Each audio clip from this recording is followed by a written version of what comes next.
Brought to you by KR Mangalam University.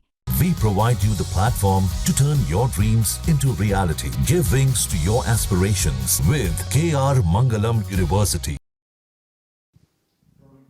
नमस्कार दोस्तों, इस वक्त की बड़ी खबर आ रही है। हम सबको पता है कि आईपीएल में आरसीबी जीत गई है। इसको लेकर एक विक्ट्री परेड निकाली जा रही थी, जहां पर भगदड़ मच गई है। अभी तक जो आंकड़ा निकलकर सामने है, 3 लोगों की मौत हो गई है, 20 से ज़्यादा घायल हुए हैं। ये बेंगलुरु में चिन्ना स्वामी स्टेडियम है, उसके बाहर ये 50,000 लोग मौजूद हैं। इस तरह की जानकारी निकल कर आ रही है। दरअसल ये न्यूज़ एजेंसी के मुताबिक इस भगदड़ में 3 लोग मारे गए हैं। आईएएनएस न्यूज़ एजेंसी, स्थानीय मीडिया के मुताबिक 50,000 से ज़्यादा लोग उस वक्त मौजूद थे जब ये पूरा वाकया हुआ। 15 लोग जख्मी हैं, एक की हालत अभी भी गंभीर है। एक बच्चा भी बेहोश है, जिसे तुरंत अस्पताल ले जाया गया। ये घटना चिन्ना स्वामी जो स्टेडियम है उसके बिल्कुल बाहर हुई है। आपको बता दें, ये विक्ट्री परेड जो है वो निकाली जानी थी, उससे पहले ही ये पूरा वाकया हुआ।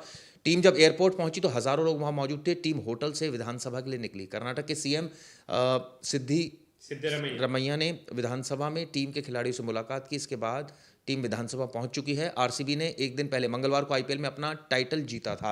ये अपने आप में बड़ी बिल्कुल देखिए, जो विक्ट्री परेड है उसके लिए 50,000 से ज़्यादा भीड़ जो है स्टेडियम में बुलाई गई थी और 5,000 से ज़्यादा सुरक्षा बल के जवान वहाँ तैनात थे। और खुद जो सीएम है उन्होंने कहा कि हमने इतने सारे जो फैंस हैं उनके लिए सुरक्षा के भारी प्रबंध किए थे। और अभी तक मुझे जो खबर मिली वो 3 लोगों की खबर आ रही है। मैं नंबर्स कंफर्म नहीं कर सकता, लेकिन जो मुझे मीडिया रिपोर्ट से पता चल रहा है वो 3 लोगों का नंबर। वही मैंने देखा, अमित मालविया ने एक ट्वीट किया। अमित मालविया ने ट्वीट करके बताया कि 7 से ज़्यादा लोगों की इसमें मौत हो गई है, जो कि बड़ा ही हैरान करने वाला नंबर है। अब उनकी बातों में कितना दम है ये मैं नहीं जानता कि वो कितना सच है कितना झूठ है, लेकिन एक तरह से बीजेपी के सीनियर नेता हैं, आईटी सेल के हेड भी हैं और खुद एमएलए भी हैं, और उनको एक मंत्रालय भी दिया गया है अमित मालविया को, जो दिल्ली से खुद बिलोंग करते। तो उन्होंने, चिराग जी ये बड़ा नंबर है कि अगर आपने 7 नंबर बोला है और 50 से ज़्यादा घायल बोल रहे हो आप, तो इम्पॉर्टेंट नंबर है। अगर ऐसा कुछ होता है, क्योंकि देखिए भीड़ हमने अक्सर देखा है कि आपको याद होगा जब तेलंगाना में, पढ़ देता हूँ, ट्वीट आ गया है। ट्रेजिक स्टैम्पेड इन बेंगलुरु, एक सेलिब्रेशन जो था वो नाइटमेयर में कन्वर्ट हो गया, उनका कहना है। और ये कर्नाटक स्टेट गवर्नमेंट की सीधी सीधी लापरवाही है। उनका कहना है कि पुअर मैनेजमेंट था, मिस मैनेजमेंट था। 7 लोगों की मौत, 16 इंजर्ड। ये अमित मालवीय का ट्वीट है।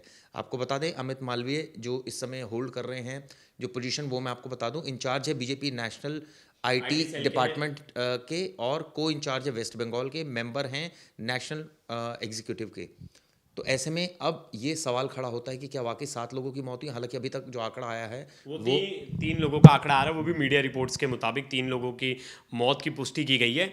और जो क्राउड है वो 50,000 से ज़्यादा। और क्राउड कब बढ़ा, देखिए जब टीम एयरपोर्ट पहुंची तो हज़ारों लोग वहाँ भी मौजूद थे और इतना ज़्यादा क्रेज़। आपको याद होगा अल्लू अर्जुन के टाइम पे भी ऐसा ही हुआ था। जो फैंस पहुंच गए थे थिएटर उन्हें देखने के लिए, अचानक से भीड़ अपने स्टार को देखने के लिए निकली बाहर, भगदड़ हुई, भगदड़ में इतने सारे लोगों की मौत हो गई।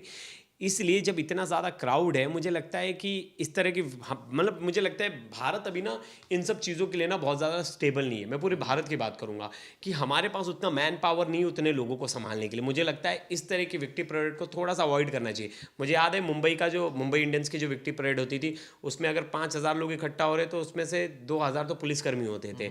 और उस तरह का बाइफर्केशन, क्योंकि वहाँ जो फैन फॉलोइंग है वहाँ भी मुंबई इंडियंस की भी बहुत ज़्यादा है और बहुत ज़्यादा भीड़ हर साल इकट्ठा होती है। आपको बता दें, जो एएनआई ने ट्वीट किया, उनका कहना है कि चूंकि ये जो पूरा चिन्ना स्वामी स्टेडियम के अंदर हो रहा था विक्ट्री सेलिब्रेशन, ये बताते हैं कि विधानसभा में सीएम से मुलाकात के बाद आरसीबी की टीम अपने होम ग्राउंड चिन्ना स्वामी स्टेडियम पहुंची थी। वहाँ विक्ट्री परेड सेलिब्रेशन शुरू हो गया। विधानसभा से स्टेडियम तक हज़ारों की संख्या में दर्शक जो थे सड़कों पर मौजूद रहे। और उसके बाद आप सोचिए, कप्तान रजत पाटीदार थे, उन्होंने स्टेडियम की बालकनी पर ट्रॉफी हवा में उठाकर दर्शकों को दिखाई। वहाँ पर विराट कोहली मौजूद थे और आप सोचिए लोगों ने वहाँ पर ये भी आया कि वो क्लाइम कर रहे थे, यानी कि चेन्नई। बिल्कुल, बहुत सारे लोग जो है, आप उनके विजुअल्स देख रहे होंगे कि पेड़ पे खड़े हैं, कोई दीवार की बाउंड्री पर बैठा है, कोई कहीं बैठा है। मतलब देखिए फैंस तो वैसे भी हम कहते हैं ना क्रेजी फैंस, मतलब पागल फैंस हैं। फैंस अपने स्टार को देखने के लिए, अपने हीरो को देखने के लिए कहीं तक भी चले जाएंगे। लेकिन इसमें बनती है जिम्मेदारी तो प्रशासन की। कहीं आपको पता है 50,000 से ज़्यादा भीड़ है, तो आपको सही लग रहा है कि भीड़ में उनको सामने लाना। अगर आपको लग रहा है भीड़ की कैपेसिटी रोक देती शहर में इतने सारे एक साथ लोगों को, या तो डिसाइड कर लिया जाता कि बेंगलोर में ही 4 जगह दिखेंगे, ये विक्ट्री परेड 4 अलग अलग जगह निकलेगी, लोगों को दूर से आने की ज़रूरत नहीं है, इस तरह से टाला जा सकता है। लेकिन एक तरह से सीएम मतलब पॉलिटिकल, लोगों को लगता है पॉलिटिकल बेनिफिट का टाइम भी है कि बहुत सारे लोग एक साथ इकट्ठा हो रहे हैं और मैं प्रदेश का सीएम हूँ तो मुझे भी लोग देखें, फिर दूसरी तरफ स्टार को देख रहे तो एक तरह से मेरी भी ब्रांडिंग होगी।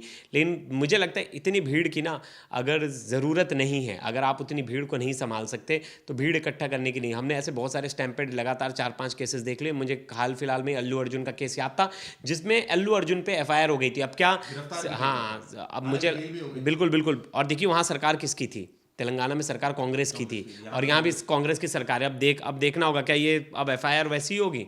बिल्कुल सही कहा प्रवेश ने। आरसीबी की टीम होगी एफआईआर, अब किस पे होगी एफआईआर? तेलंगाना में जब अल्लू अर्जुन में भगदड़ हुआ था तो अल्लू अर्जुन पे जो एफआईआर हुई थी, अब तो सीएम खुद वहाँ मौजूद थे और जो दूसरे जो मौजूद हैं वहाँ जो स्टार्स हैं, तो अब किसके ऊपर एफआईआर होगी? ये सारा मैनेजमेंट सरकार का था, सरकार भीड़ को कंट्रोल करना चाहिए था, पूरी तरह से फेंसिंग होनी चाहिए थी।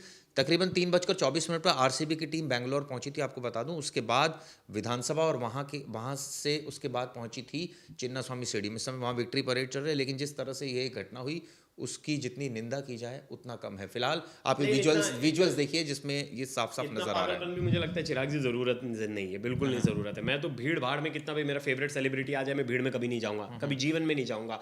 और लोगों को भी समझना चाहिए कि क्या होगा यार, आप भीड़ में दूर से उसे देख ले, आपके साथ थोड़ी ना फोटो निकाल रहा है, कुछ कर रहा है, तो फैन फॉलोइंग होनी चाहिए, लेकिन पागलपन इतना ज़्यादा भी नहीं होना चाहिए। और यही सेलिब्रिटीज़ और क्रिकेटर्स और जो भी हैं उनकी भी जिम्मेदारी बनती है, जो उनकी भी जवाबदेही बनती है कि वो क्राउड कंट्रोल करें, माइक अपने हाथ में ले लें, उन्हें समझाएं कि आप एक तरफ रुक जाइए, हम डिले होगा तो हम एक और इवेंट कर लेंगे, हम एक और जगह चले जाएंगे। लेकिन इस तरह की भीड़ से कहीं ना कहीं उनको प्रॉफिट ही होता है, एक तरह से उनकी पीआर मार्केटिंग हो रही है, बहुत ज़्यादा लोग उन तारे, बहुत ज़्यादा लोग के ट्वीट्स, फोटोग्राफ्स और सोशल मीडिया पे कमेंट्स होंगे, तो उनकी पब्लिसिटी में तो उछाल आएगा ही। तो नेचुरली जब ये पूरा वाकया हुआ, इससे अब कई सवाल खड़े हो गए। ये वीडियो इस पर आप ज़्यादा से ज़्यादा कमेंट्स कीजिए, इस वीडियो पर आप बताइए कि आपका इस पर क्या व्यू पॉइंट है। जाते जाते आपको विजुअल्स के साथ छोड़े जा रहा हूँ।